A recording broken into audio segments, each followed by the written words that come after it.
So welcome back to our final video series. Again, I'm Trish Perry, Superintendent of Foley Public Schools, and with me is Erin Naska, our Director of Finance. So we've given you a lot of information in the past 4 videos, and now we want to talk about what does the future look like and what is our plan. But we want to go back and just recap a real quick glance about what has happened over the years to our budget. And as Ms. Naska had shared earlier in one of our previous videos, is that the funding simply has not kept up with inflation. And also our cross-subsidy. Even though we've received additional dollars in cross-subsidy, and what that means, and that impacts our special education costs. Special education is a program that is mandated from the federal government, and it's really important because it serves the needs of all of our students. And the amount of dollars that it costs to support the students that require this service, we don't receive enough funding. So again, the cross subsidy is additional dollars, but again, it's not enough to cover what our expenses are to support the needs of our students. Our staffing costs have increased over the years, and we're also facing declining enrollment. And again, the amount of dollars that we receive from our government, from the state government, is based on our enrollment. So we're going to talk a little bit more about how the decline in enrollment has impacted our budget.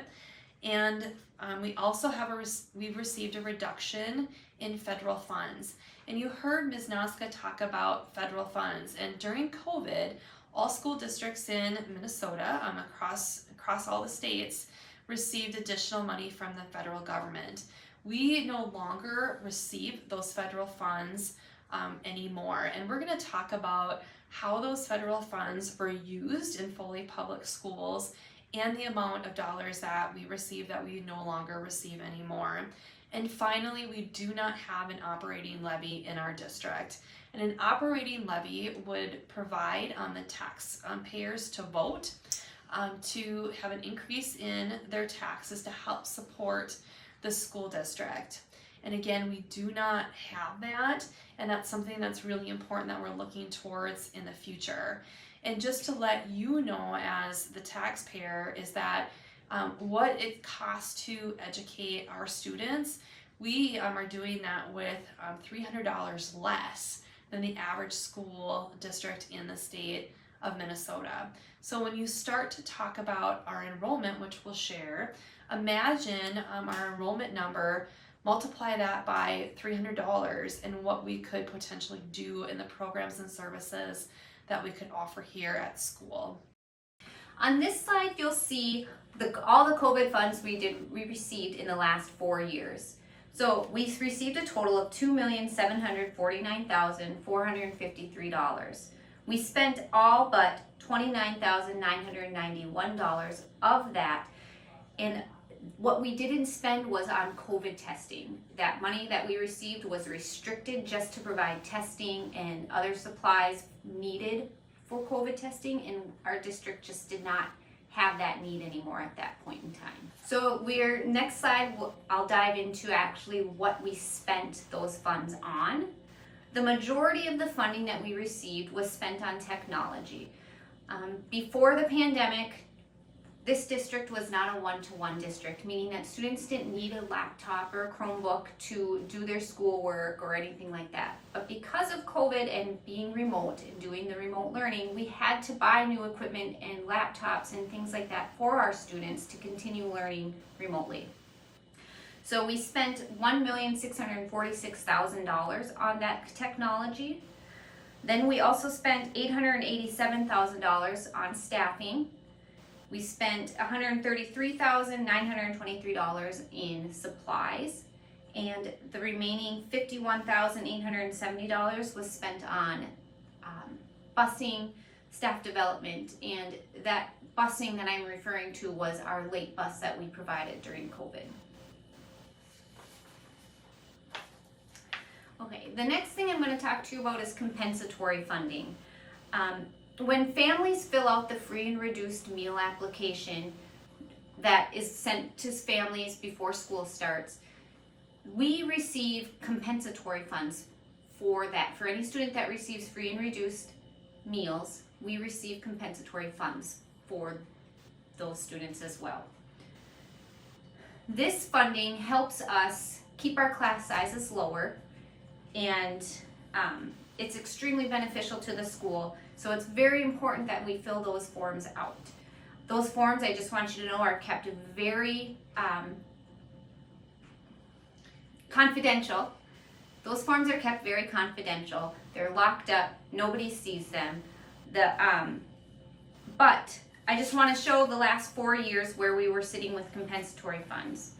In fiscal year 2020, we received $401,000 in compensatory funds. The following year, we received $381,000. And then it continued to decline, $273,000 in 2022 and $215,000 in 2023. Now you'll see there's a big jump in 23-24. That's due to the fact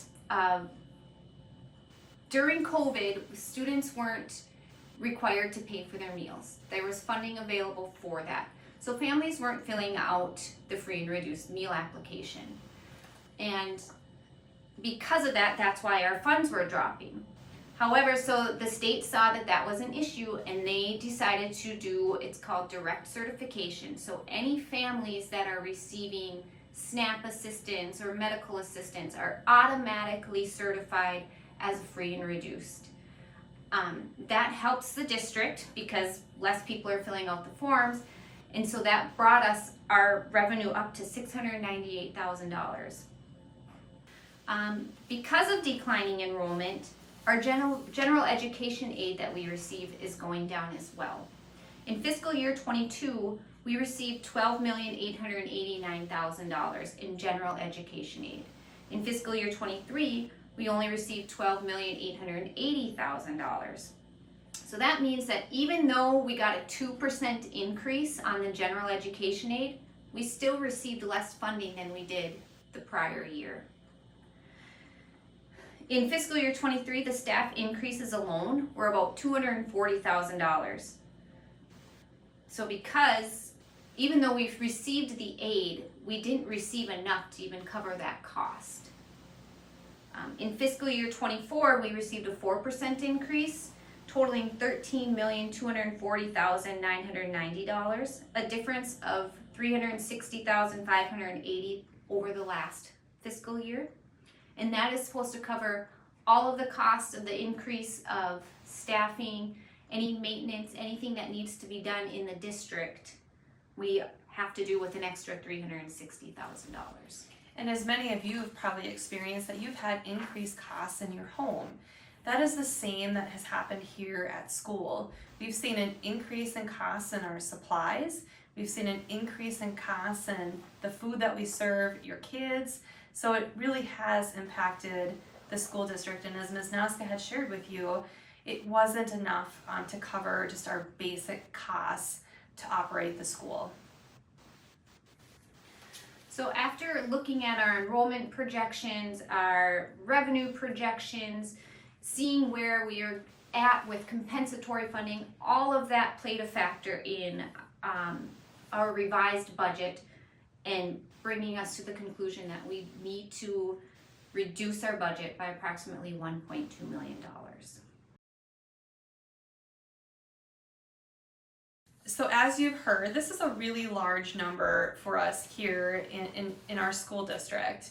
And $1.2 million, again, is what we've projected in the future, is if we don't do something now, we will be in grave danger. And you saw as early as 2027 would be statutory operating debt. And again, we've got an opportunity to right size our budget, and that's why we're taking precaution right now. So this is planning for the future. And one thing that is so important to remember as we look through these reductions, we understand that behind every one of these line items is a human story. And we know that this impacts our staff. We have a collaborative atmosphere at Foley Public Schools. We're family, we have positive and great relationships with our staff members. So this hurts to be able to have to reduce our budget. And as we have gone through this process, we have set some principles. And one of our principles is to honor our team members, so we respect the privacy of those that are impacted. And so you won't hear us publicly talk about specific names of people. And again, that's to honor the privacy. And we have our core values as a school district, and you'll be able to see what our core values are. We respect those core values as we go through this process as well. And people that are impacted by the decisions that are being made, we communicate directly with those staff members. And it's very important that we work cooperatively with our union leaders in the district as well. We have followed a budget process, and you can see what the budget process has been. This has been a lot of work, and so I want you to know that as our board members represent you, the public, they have a fiduciary responsibility to the taxpayers, to you. So this process starts as early as December, and we have met. There's a finance committee, and you can see our timeline that the board has followed. Our long-term plan is that we will continue to keep you informed of the financial story of our district, and we also are starting a strategic planning process. If you are interested in participating in this strategic planning process, please feel free to contact me at tperry@apps.isd51.org. We appreciate you taking the time to listen to our 5 video series on our financial story, and we look forward to updating you in the future.